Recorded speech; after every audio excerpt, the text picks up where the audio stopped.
Mahigpit ang pagbabantay ngayon ng kapulisan sa mga gasolinahan sa buong bansa para pigilan ang posibleng hoarding ng langis. Bantay sarado din ang presyo ng basic commodities laban sa mga negosyanteng mananamantala dahil sa sitwasyon sa gitnang silangan. Si Ryan Lesiges sa detalye. Nakakalat na ang mga tauhan ng Philippine National Police sa mga gasolinahan sa buong bansa. Layo nitong mapigilan ang posibleng hoarding ng mga produktong petrolyo dahil sa nagpapatuloy na sigalot sa Middle East sa pagitan ng Iran, Israel at Estados Unidos.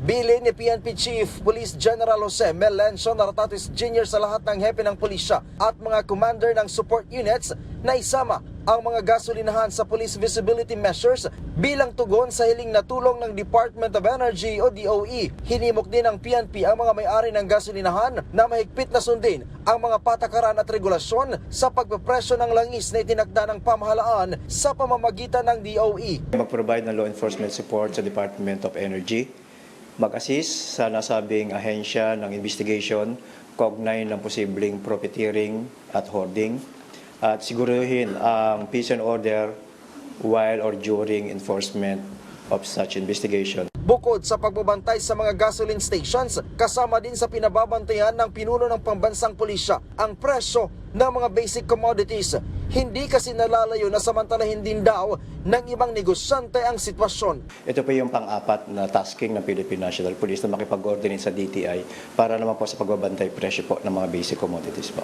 Dagdag ng PNP na maring itawag sa hotline 911 ang anumang hoarding at profiteering sa petroleum products at basic commodities na makikita sa kani-kanilang lugar. Ang sabi ng PNP, hindi bababa sa 14,000 gasolinahan ang kanilang babantayan sa buong bansa.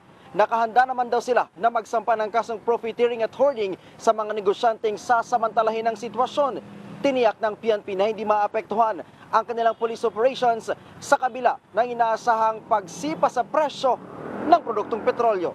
Hindi po, sapagkat dyan papasok tinatawag natin mga crime-prone areas, crime-prone days, crime-prone time na kung saan ginagamit po yan ng Philippine National Police para alam nila yung specificong oras, kung anong oras sila magpapatrol, base na rin sa naging record o datos ng kanilang mga crime incidents. Ryan Lesiges para sa Pambansang TV sa Bagong Pilipinas.